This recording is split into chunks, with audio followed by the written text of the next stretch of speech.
Wow. Hi guys. అవ మేము అక్కడ చూపిస్తాము.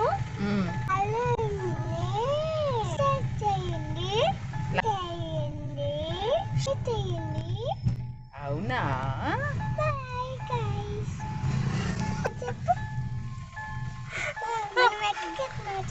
ఏంటమ్మా? ఎక్కడికి వెళ్తున్నాం? నేను మర్చిపోయాను.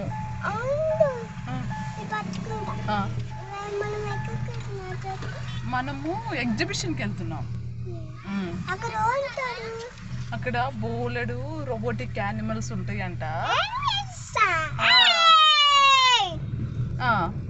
ఇంకేం చెప్పాలి?